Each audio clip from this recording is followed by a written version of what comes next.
Hello students, I am Parveer.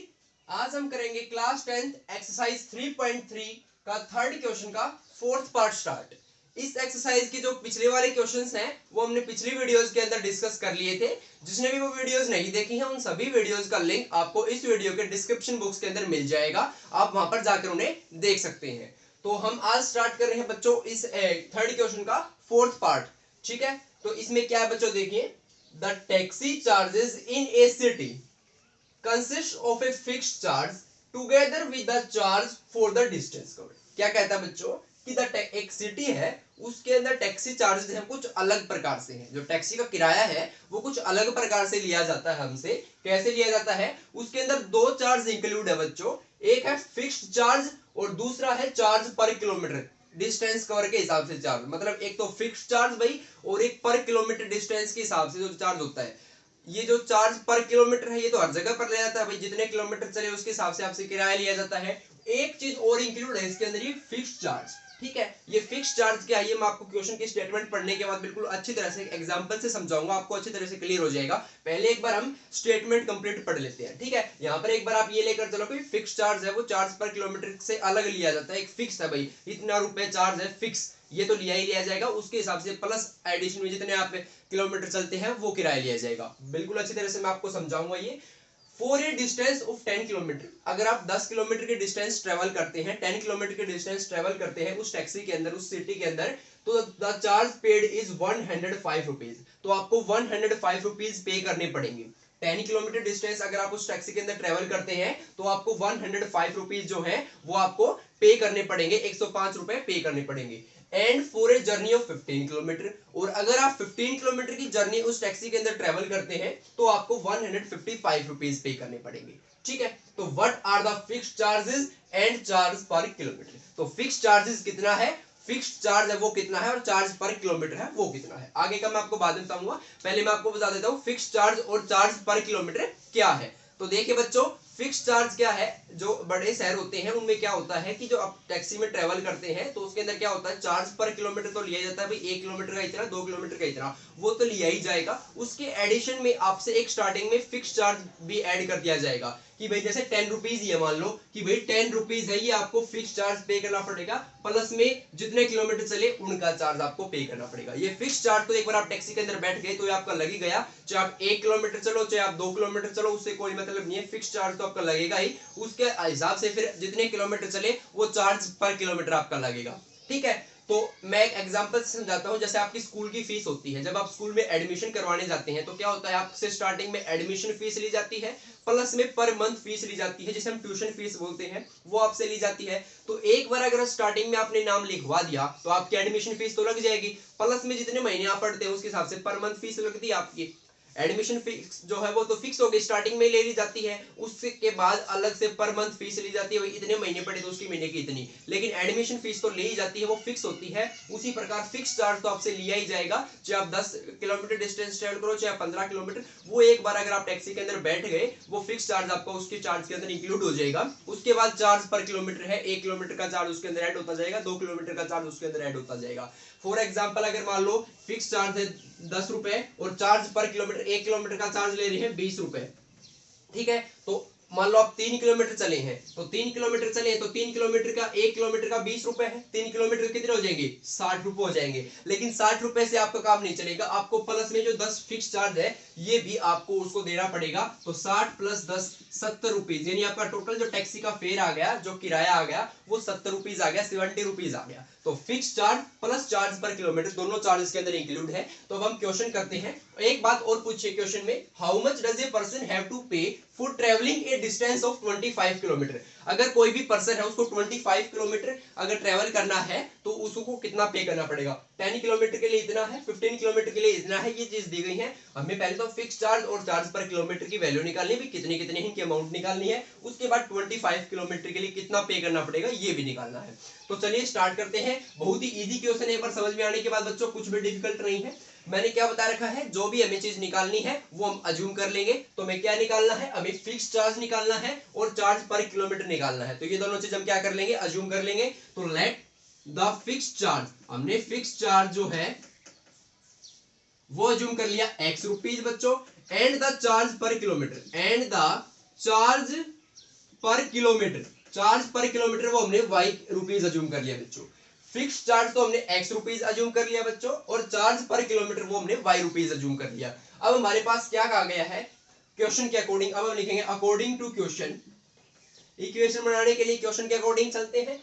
For a distance of 10 kilometre, 10 kilometre के distance के लिए हमें चार्ज पे करने पड़ते हैं 105 रुपीज, चार्ज पे करने पड़ते हैं 105। तो 105 में क्या क्या है, दोनों फिक्स चार्ज और चार्ज पर किलोमीटर दोनों चीज इंक्लूड है। 10 किलोमीटर चला है तो 10 किलोमीटर का तो जो पर किलोमीटर का वो चार्ज प्लस में फिक्स चार्ज। तो देखो फिक्स चार्ज तो कितना हमारे पास x मान रखा हमने, प्लस में 10 किलोमीटर के लिए 1 किलोमीटर के लिए चार्ज है y रुपीज, तो 10 किलोमीटर के लिए 10y, ये 10y तो है 10 किलोमीटर का चार्ज, और ये x है ये फिक्स चार्ज है, ये तो इसके अंदर इंक्लूड होगा। टोटल होकर हमें कितना पे करना पड़ा है 10 किलोमीटर के लिए 105 रुपीज। तो is equal to 105 is equal to 105। ये एक इक्वेशन आ गई बच्चों हमारे पास। दूसरी इक्वेशन देखना, for a journey of 15 kilometre, अब हमारे पास जर्नी है 15 किलोमीटर की, the charge paid is 155 rupees.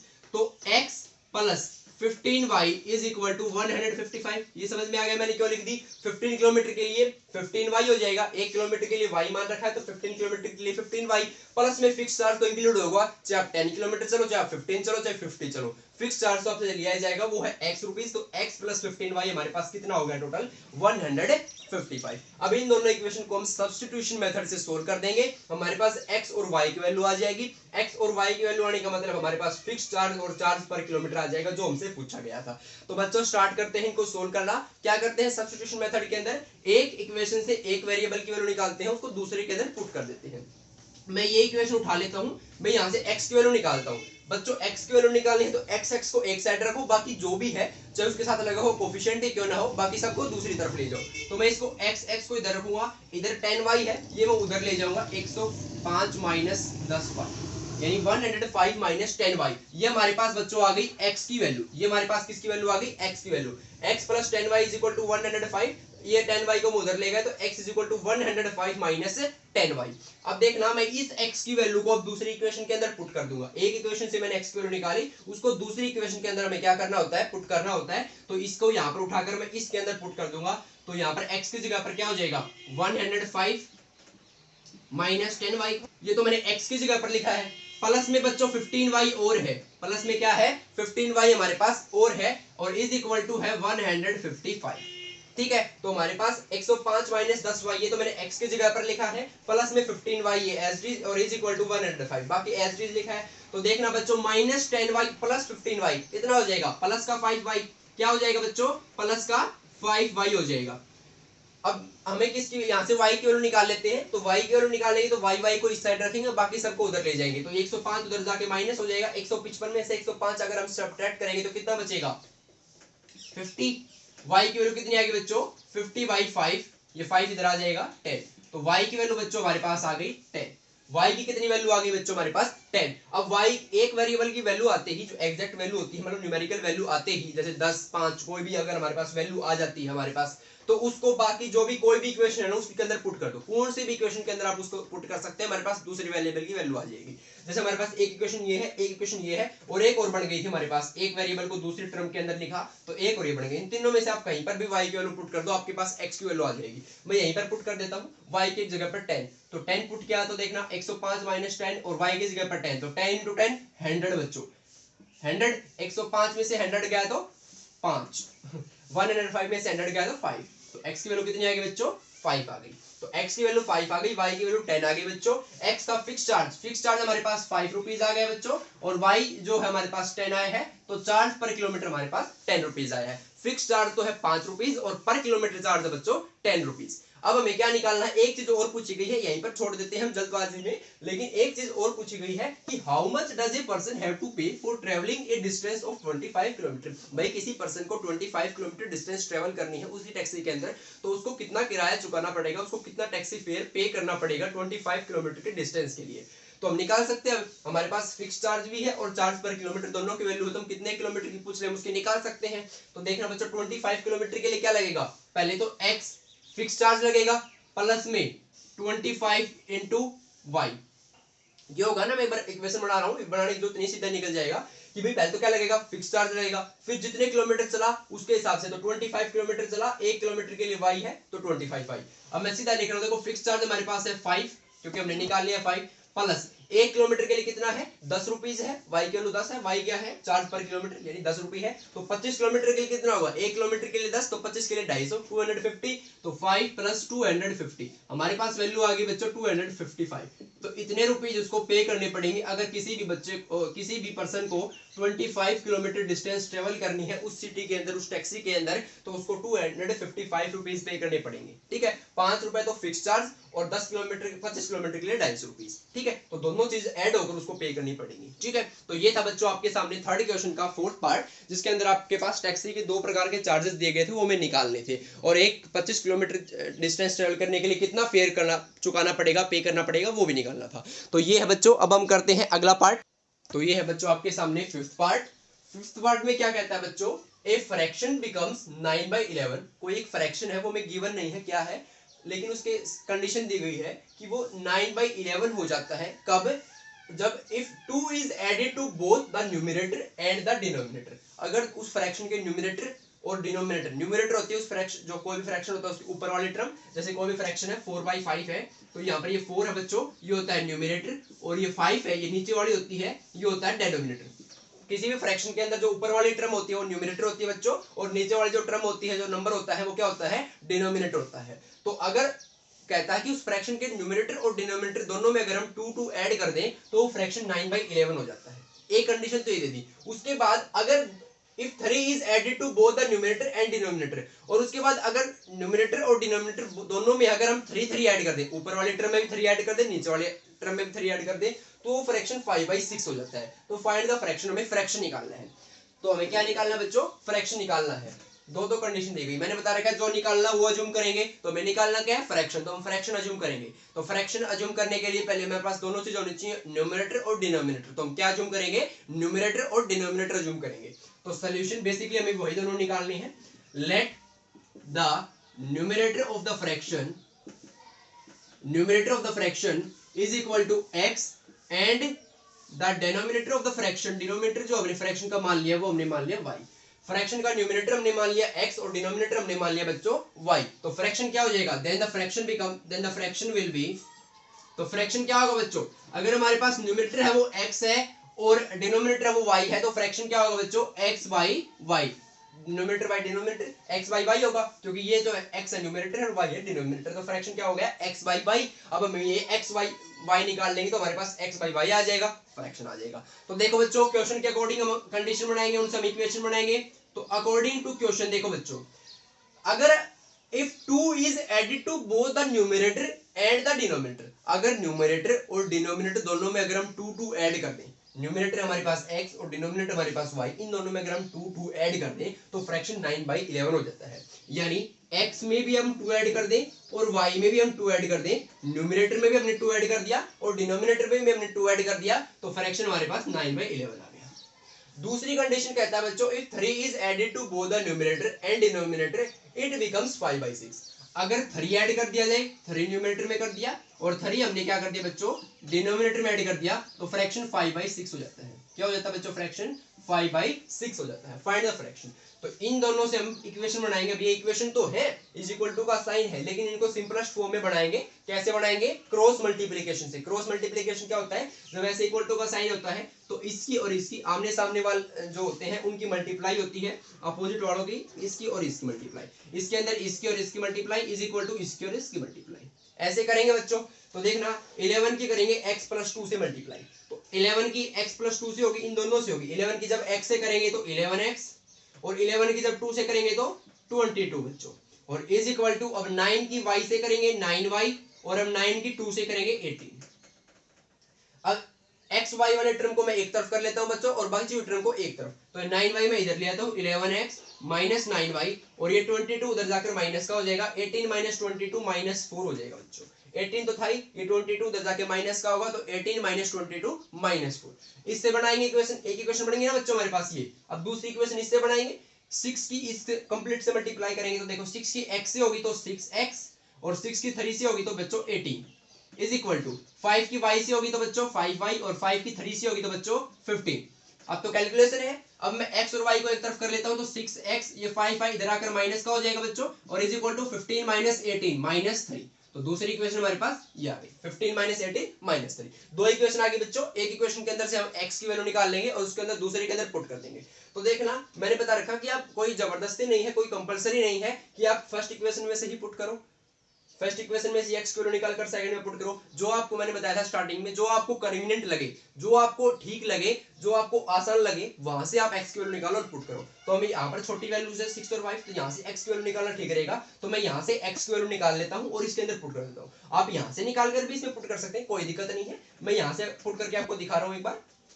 तो देखना बच्चों, हमारे पास जो है यहाँ से x की वैल्यू देखो, 6x minus 5y is equal to minus 3। मैं माइनस 5y को उधर ले जाऊंगा तो 6x बच जाएगा हमारे पास। 6x की वैल्यू क्या आ जाएगी बच्चों, माइनस 3 और प्लस में 5y। ये 5y उधर जाकर किस में हो जाएगा, प्लस में हो जाएगा। ठीक है, हमारे पास x की वैल्यू कितनी आ जाएगी बच्चों, माइनस 3 प्लस 5y, और ये 6 था, इधर आकर डिवाइड हो जाएगा। तो ये हमारे पास बच्चों किसकी वैल्यू आ गई, x की वैल्यू आ गई। अभी इस x की वैल्यू को जो दूसरी बची हुई इक्वेशन उसके अंदर पुट कर देंगे। तो ये हमारे पास इक्वेशन बची हुई, इसके अंदर से हमने निकाली है, इसके अंदर पुट करेंगे। तो देखना बच्चों, 11 x की जगह पर क्या पुट करूंगा मैं, माइनस 3 प्लस 5y डिवाइड में 6 बच्चों।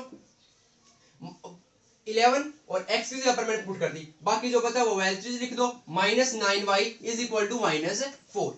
मैंने कुछ नहीं किया है, मैंने इस इक्वेशन के अंदर x की जगह पर ये चीज पुट करी है जो वैल्यू आई थी। बाकी 11 minus 9y is equal to minus 4 age चीज है। अब देखना बच्चों, इसकी मल्टीप्लाई करेंगे अंदर। अब डिवाइड में फ्रैक्शन है ये 6, तो मैंने क्या बता रखा, फ्रैक्शन को कैसे रिमूव करते हैं, जो फ्रैक्शन में जितनी भी टर्म्स हैं उन सभी का एलसीएम लेकर उस इक्वेशन से मल्टीप्लाई कर देंगे उस इक्वेशन की। तो इसके अंदर फ्रैक्शन में इसके अंदर 6 ही है, तो यहाँ पर 6 है, यहाँ पर 1 है, यहाँ पर भी 1 है, तो 6, ये दोनों तो 1 है, एलसीएम कितना आ जाएगा इनका, 6 आ जाएगा। तो सारी इक्वेशन की किससे मल्टीप्लाई कर देंगे, कंप्लीट इक्वेशन की 6 से मल्टीप्लाई कर देंगे। तो 6 से जब मल्टीप्लाई करेंगे तो इससे तो 6 कैंसिल हो जाएगा, जब 6 से मल्टीप्लाई करेंगे तो 6 से 6 कैंसिल। इस टर्म की जब 6 से मल्टीप्लाई करेंगे तो हर एक टर्म की होती है, तो ये हो जाएगा 9 6 जा 54, और ये हो जाएगा बच्चों 24। फ्रैक्शन रिमूव हो गया। ठीक है, फ्रैक्शन रिमूव कैसे करते हैं, डिनोमिनेटर में जितनी भी टर्म्स हैं उन सभी टर्म्स का एलसीएम लेंगे, उससे कंप्लीट इक्वेशन की मल्टीप्लाई कर देंगे, तो फ्रैक्शन रिमूव हो जाएगा बच्चों। तो देखना, अब इसकी सोल्व करते हैं आगे। 11 की माइनस 3 से करेंगे तो माइनस 33, 11 की 5 से करेंगे तो बच्चों 55y, और माइनस 54y था बच्चों, और इज इक्वल टू माइनस 24 है हमारे पास। इतना काम है हमारे पास। ठीक है बच्चों, 55y माइनस 54y कितना हो गया बच्चों, 55y में से 54y को सब्ट्रैक्ट करेंगे तो अकेला एक y बचेगा, तो माइनस 33 बच्चों प्लस में y, और इज इक्वल टू माइनस 24। हमें y की वैल्यू चाहिए, तो ये माइनस 33 को उधर ले जाएंगे, इधर ये माइनस में उधर जाकर किस में हो जाएगा, प्लस में हो जाएगा। तो 33 और माइनस का 24 कितना बच गया, प्लस का 9। तो y की वैल्यू कितनी आ गई बच्चों हमारे पास, 9, प्लस का 9 है। तो y की वैल्यू आ गई हमारे पास प्लस 9। मैंने बता रखा है जब एक वेरिएबल की वैल्यू आ जाए तो आप बाद में उसको किसी भी इक्वेशन के अंदर पुट कर दो, आपकी दूसरी वेरिएबल की वैल्यू आ जाएगी। तो हमारे पास ये भी इक्वेशन है, ये भी इक्वेशन है, ये भी इक्वेशन है, जहां आपका मन करे वहां पर पुट कर दो। बस लिख देना भाई, putting the value of y in equation number this. इनके इक्वेशन नंबर मानने हैं आपको, जैसे इसकी इक्वेशन 1 मान लिया, 2 मान लिया, 3 मान लिया, तो बाद में आपको लिखना है हम इस इक्वेशन के अंदर पुट कर रहे हैं। एग्जामिनर जो है आपका, उसको पता होना चाहिए, चेकिंग करने वाले को, जो एग्जामिनर है, कि भाई इस बच्चे ने इसके अंदर पुट की है। ठीक है, तो आपको वो पूरे मार्क्स देगा। अगर आपने सीधे वैल्यू पुट कर दी तो आपके मार्क्स कट जाएंगे। ये बात आपको ध्यान रखनी है, आपको मेंशन करना है कि भाई मैंने इस इक्वेशन के अंदर y की वैल्यू पुट करी है। तो मैं इसके अंदर पुट करके दिखा रहा हूँ एक बार आपको, इक्वेशन नंबर 3 के अंदर। तो y की वैल्यू क्या है, प्लस 9। तो देखना x की वैल्यू कितनी आ जाएगी बच्चों, x की वैल्यू माइनस 3 प्लस 5, y की वैल्यू आ चुकी है 9 है, और डिवाइड में 6, 5 नहीं जा बच्चों 45, 45 माइनस 3 42, और 42 है, और डिवाइड में बच गया बच्चों 6, 6 से कैंसिल होकर 7, तो 7 आ गई। x की वैल्यू कितनी आ गई बच्चों, 7, x की वैल्यू आ गई 7, y की वैल्यू आ गई 9, x और y की वैल्यू आ गई, तो फ्रैक्शन क्या है, x बाई y। तो फ्रैक्शन क्या हो जाएगा बच्चों, फ्रैक्शन x बाई y है। x की वैल्यू कितनी आ रखी है बच्चों, 7, और y की वैल्यू 9, तो फ्रैक्शन आ गया हमारे पास 7/9। अब आप इसे चेक भी कर सकते हैं, कैसे चेक करेंगे देखना। फ्रैक्शन जो है वो 9/11 हो जाता है जब 2 हम दोनों में ऐड करते हैं। तो न्यूमरेटर में मैंने ऐड किया 2 और डिनोमिनेटर में ऐड किया 2, तो ये हो जाएगा 9, ये हो जाएगा 11, 9/11 हो गया। ठीक है, जब 3 ऐड करते हैं तो देखो 7 + 3 10, 9 + 3 12, 10/12 कैंसिल होकर क्या आ जाएगा, 5/6, 5/6। ठीक है, तो ये हमसे पूछा गया था, ये आ रहा है बिल्कुल ठीक है बच्चों। एक पार्ट और है, लास्ट पार्ट आपका, वो और करते हैं हम इस क्वेश्चन का। देखिए बच्चों, तो देखिए बच्चों, ये आपके सामने थर्ड क्वेश्चन का 6th पार्ट। इसमें क्या है बच्चों 5 years hence, hence का मतलब बाद में, तो 5 years hence 5 साल बाद the age of Jacob will be 3 times that of his son। एक जैकोब है, उसकी एज है वो 5 साल बाद है, उसकी बेटे की एज से 3 गुना ज्यादा होगी। 5 साल बाद जैकोब की एज उसके बेटे से 3 गुना ज्यादा होगी, मतलब उसके बेटे की जितनी एज होगी 5 साल बाद, उसकी खुद की एज उसके बेटे से 3 गुना ज्यादा होगी, वो उससे 3 गुना बड़ा होगा। एंड 5 years ago, अब 5 साल पहले की बता रहे, अगो का मतलब पहले, तो 5 साल पहले the age of Jacob was 7 times that of his son. जो जैकोब की जो एज थी वो उसके बेटे से 7 टाइम्स ज्यादा थी, 7 गुना ज्यादा थी। 5 साल पहले तो उसकी जो एज है उसके बेटे से 7 गुना ज्यादा थी, और 5 साल बाद में उसके बेटे से उसकी 3 गुना ज्यादा हो जाएगी। ठीक है, हमें उनकी प्रेजेंट एज बतानी है। 5 साल पहले की कंडीशन दे दी, 5 साल बाद की कंडीशन दे दी, हमें उनकी प्रेजेंट एज फिलहाल एट द टाइम उनकी क्या एज है वो हमें बतानी है। तो देखो बच्चों, हमें क्या बतानी है, क्या निकालनी है, उनकी प्रेजेंट एज। तो जो निकालनी है वो अज्यूम कर लेंगे, तो प्रेजेंट एज निकालनी तो उनकी प्रेजेंट एज अज्यूम कर लेंगे, कंसिडर कर लेंगे, मान लेंगे। ठीक है, तो let the present age of Jacob, हमने जैकब की प्रेजेंट एज मान ली बच्चों x years, and the present age of Jacob's son, Jacob's son उसका जो बेटा है उसकी हमने मान ली बच्चों y years। हमने जैकब की प्रेजेंट एज x years मान ली और जैकब के बेटे की प्रेजेंट एज हमने y years मान ली। ठीक है, अब क्वेश्चन क्या कहता है बच्चों, अकॉर्डिंग टू क्वेश्चन, क्वेश्चन क्या कहता है बच्चों, क्वेश्चन कहता है कि 5 years hence, 5 साल बाद। तो 5 साल बाद की कंडीशन के लिए देखो बच्चों, दोनों की 5 साल बाद की एज लिखेंगे। तो जैकब की आज x है, तो 5 साल बाद x + 5, भाई आज किसी की एज 5 साल है तो 5 साल बाद 5 + 5 10 साल हो जाएगी, तो ऐड होगी उसके अंदर। तो आज उसकी प्रेजेंट एज है x, तो 5 years बाद यानी 5 साल बाद उसकी एज हो जाएगी x + 5। ठीक है, और उसके बेटे की एज हो जाएगी y + 5। उसके बेटे की आज प्रेजेंट एज y है, तो उसके बेटे की 5 साल बाद कितनी हो जाएगी y + 5, y + 5। अब ये दोनों क्या है, इक्वल करनी है हमें, ये दोनों क्या करनी है, इक्वल करनी है, क्योंकि इक्वेशन बनानी है हमें। तो ये जो इक्वल कब होगी, ये देखो the age of Jacob will be 3 times that of his son. Jacob की जो एज है, यानी ये जो एज है, ये जो नंबर है, ये जो आंकड़ा है, ये इस नंबर से 3 टाइम्स ज्यादा है। जैकब की जो एज है 5 साल बाद, वो उसकी बेटे की एज से कितनी ज्यादा होगी, 3 गुना ज्यादा होगी। तो ये जैकब की एज है, ये जैकब की बेटे की एज है 5 साल बाद, तो कौन सी ज्यादा होगी, 3 गुना, ये ज्यादा होगी 3 गुना। ये दोनों भी बराबर नहीं है, क्यों, क्योंकि ये 3 गुना ज्यादा है इससे, क्योंकि जैकब की एज है 5 साल बाद और वो उसकी बेटे से कितनी होगी, 3 गुना ज्यादा होगी, तो मतलब ये 3 गुना ज्यादा है। तो अब बराबर करने के लिए इसको भी हमें 3 गुना करना पड़ेगा, बराबर करने के लिए हमें इसको भी क्या करना पड़ेगा, 3 गुना करना पड़ेगा। तो इसकी मल्टीप्लाई हमने किससे कर दी, 3 से कर दी बच्चों। ठीक है, तो अब इससे इक्वेशन बन जाएगी x + 5 = 3y प्लस 3 की 5 से करेंगे 15, 3 की y से मल्टीप्लाई कर दी, 3 की 5 से मल्टीप्लाई कर दी। अब देखना बच्चों, x और y को मैं एक तरफ कर लेता हूं, बाकी को उधर ले जाता हूं। तो x ये 3y इधर आकर माइनस का, और इज इक्वल टू 15 - 5 हो जाएगा 10। ये 5 उधर जाकर माइनस का हो जाएगा, 15 - 5 10। तो हमारे पास ये आ गई बच्चों एक इक्वेशन, इक्वेशन नंबर 1। अब दूसरी इक्वेशन बनेगी इस कंडीशन से, 5 साल पहले वाली कंडीशन से। 5 years ago, 5 साल पहले क्या था, the age of Jacob was 7 times that of his son। Jacob की जो एज है वो उसके बेटे से 7 टाइम्स ज्यादा थी, 7 गुना ज्यादा थी। तो अगेन अकॉर्डिंग टू क्वेश्चन के अंदर ही ये भी एंड। अब देखो 5 साल बाद, मैं यहाँ पर साइड में कर देता हूँ, चलो ये चीजें, x - 5, ये 5 साल बाद किसकी एज है, 5 साल पहले सॉरी किसकी एज है, जैकोब की। वो क्या होगी, जैकोब की बेटे की एज जो थी 5 साल पहले उससे 7 गुना थी। ये जैकोब की एज है 5 साल पहले, और ये है जैकोब की बेटे की एज 5 साल पहले। इनके बीच में रिलेशन क्या है, जो जैकोब की जो एज थी वो 5 साल पहले क्या थी, 7 गुना ज्यादा थी, यानी ये चीज है वो 7 गुना ज्यादा थी। तो बराबर करने के लिए इसको भी हमें 7 गुना करना पड़ेगा। तो अब ये बराबर हो गई, क्योंकि ये 7 गुना बड़ी थी, इसकी भी 7 से मल्टीप्लाई कर दी, तो अब ये दोनों बराबर हो गई, कोई छोटी बड़ी नहीं है, दोनों बराबर हो गई चीज। तो अब इक्वेशन बन जाएगी। तो देखना बच्चों, x - 5 इसकी 7 के अंदर मल्टीप्लाई करेंगे तो 7y, और -7 5 जा 35। अब 7y को मैं इधर ले आता हूं बच्चों, x - 7y, x और y वाले टर्म्स को एक तरफ कर लेते हैं हम, और बाकी बची हुई को दूसरी तरफ। ये -5 उधर चला जाएगा, इधर माइनस का उधर जाके प्लस का हो जाएगा, -35 + 5 तो -30 हो जाएगा बच्चों। ये हमारे पास आ गई बच्चों दूसरी इक्वेशन।